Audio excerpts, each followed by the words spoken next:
Hello everyone, welcome back to my YouTube channel. आज हम discuss करेंगे गेट 2017 के पेपर को और आज जो हम सेक्शन डिस्कस करेंगे that will be modern algebra. साथ ही साथ ये जो वीडियो है ये है पार्ट फर्स्ट वन। तो चलिए स्टार्ट करते हैं आज की वीडियो को। आज का हमारा पहला क्वेश्चन क्या है, let G be a non abelian group of order 125। तो इस क्वेश्चन में बेसिकली हमें क्या गिवन है कि जी जो है वो एक नॉन अबिलियन ग्रुप है जिसका ऑर्डर किसके बराबर है, दैट इज 125 के बराबर है। अब इस क्वेश्चन में हमें क्या पूछा गया है, then the total number of elements in Z G equals. तो इस क्वेश्चन में बेसिकली हमें क्या बताना है कि कितने एलिमेंट्स जो होंगे वो किसके अंदर कंटेन्ड होंगे, जेड जी के अंदर, और उसकी वैल्यू जो है वो हमें यहाँ पे लिखनी है। तो चलिए डिस्कस करते हैं इस क्वेश्चन के सल्यूशन को। इस क्वेश्चन के सल्यूशन को डिस्कस करने से पहले हम डिस्कस करेंगे एक इम्पॉर्टेंट कॉन्सेप्ट को जिसको हम यूज़ करेंगे while solving this particular question, और वो कॉन्सेप्ट क्या है, that is centre of group. अब ये सेंटर ऑफ ग्रुप होता क्या है, तो इस केस में क्या है कि हम मान के चलेंगे कि जी जो है वो एक ग्रुप है। तो उस टाइम पे सेंटर ऑफ ग्रुप जी को जो है वो हम डिनोट करेंगे कुछ इस सिंबल से, दैट इज जेड ऑफ जी, और इसे जो है वो हम डिफाइन करेंगे कुछ इस तरीके से, दैट इज जेड जी जो है वो एक ऐसा सेट होगा जिसमें एलिमेंट्स कुछ इस तरीके के होंगे, दैट इज इसमें जो है वो सारे जेड बिलोंग कर रहे होंगे जी के, जो कि सेटिस्फाई कर रहे होंगे इस कंडीशन को, दैट इज एक्स सेट जो है वो किसके बराबर होगा, जेड एक्स के, for all x belongs to G के। So this is the definition of centre of group. Now next we are going to discuss an important note which is related to the definition of center of group. इस case में क्या है कि सबसे पहला point ये होगा कि ZG जो है वो किसके बराबर होगा, G के बराबर होगा, if and only if G जो है वो एक अबिलियन ग्रुप होगा।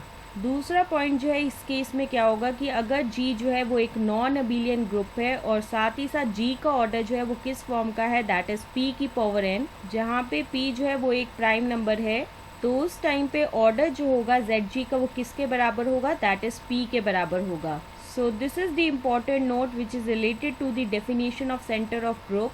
अब हम आते हैं आज के क्वेश्चन की तरफ, और आज के क्वेश्चन में हमें क्या गिवन है कि G जो है वो एक नॉन अबिलियन ग्रुप है जिसका ऑर्डर किसके बराबर है, दैट इज 125 के बराबर है। तो इस केस में क्या है कि ऑर्डर ऑफ G जो है वो किसके बराबर है, दैट इज 125, जिसको हम ऐसे भी लिख सकते हैं, दैट इज 5 की power 3। Now using the point number 2 of the note we get that order of ZG जो है वो किसके बराबर होगा, 5 के बराबर होगा। तो इस पूरी डिस्कशन से हम ये कह सकते हैं कि total number of elements in ZG जो है वो किसके बराबर होगा, दैट इज 5 के बराबर होगा। So that's why 5 will be the answer of this particular question. So this is the explanation to this particular question, that is question number 1. आज का हमारा दूसरा क्वेश्चन क्या है, let F1 and F2 be two finite subfields of a finite field consisting of the elements that is 2 की power 9 and 2 की power 6 elements respectively. तो इस क्वेश्चन में बेसिकली हमें क्या गिवन है कि F1 और F2 जो है ये दोनों के दोनों क्या है, फाइनाइट सब फील्ड्स है एक फाइनाइट फील्ड के, जहाँ पे F1 के पास जो है टोटल कितने एलिमेंट्स है, दैट इज 2 की पावर 9 एलिमेंट्स है, और साथ ही साथ जो है F2 के पास जो है कितने एलिमेंट्स है, दैट इज 2 की पावर 6 एलिमेंट्स है। अब इस क्वेश्चन में बेसिकली हमें क्या पूछा गया है, then the total number of elements in the intersection that is F1 intersection F2 is. तो इस क्वेश्चन में बेसिकली हमें क्या निकालना है कि कितने एलिमेंट्स होंगे किसके अंदर, that is F1 intersection F2 के अंदर, और उसकी वैल्यू जो है वो हमें यहाँ लिखनी है। तो चलिए डिस्कस करते हैं इस क्वेश्चन के सल्यूशन को। इस क्वेश्चन के सल्यूशन को डिस्कस करने से पहले हम डिस्कस करेंगे कुछ इंपॉर्टेंट कॉन्सेप्ट्स को जिनको हम यूज़ करेंगे while solving this particular question. जैसा कि इस क्वेश्चन में जिक्र किया गया है सब फील्ड के बारे में, तो सबसे पहले तो हम जानने की कोशिश करेंगे कि ये सब फील्ड होता क्या है। तो इस केस में क्या है कि हम मान के चलेंगे कि F जो है वो एक फील्ड है, और साथ ही साथ जो है S जो है वो एक नॉन एम्प्टी सबसेट है इस फील्ड F का। तो उस टाइम पे हम ये कहेंगे कि S under the binary operation that is addition and multiplication, ये जो है वो क्या होगा, सब फील्ड होगा किसका, F under the binary operation addition and multiplication. अगर जो है ये सेटिस्फाई करता होगा इन दोनों कंडीशंस को। सबसे पहले कंडीशन ये है कि for all a belongs to S and for all b belongs to S, अगर हमें ऐसा मिल जाए कि ए माइनस बी जो है वो भी बिलोंग करे एस के अंदर। कंडीशन नंबर 2 ये है कि for all a belongs to S, और साथ ही साथ बी जो है वो नॉट इक्वल टू 0 है और ये जो है बी बिलोंग करेगा एस के अंदर, तो उस टाइम पे हम ये कहेंगे कि ए इंटू बी इनवर्स जो है वो भी बिलोंग करेगा एस के अंदर। अगर एस जो है वो सेटिस्फाई करता है इन दोनों कंडीशंस को, तो उस टाइम पे हम ये कहेंगे कि एस जो है वो सब फील्ड है किसका, दैट इज एफ का है।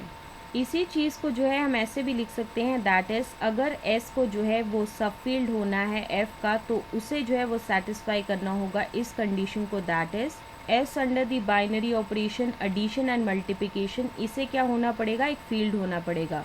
सो this is the definition of सब फील्ड।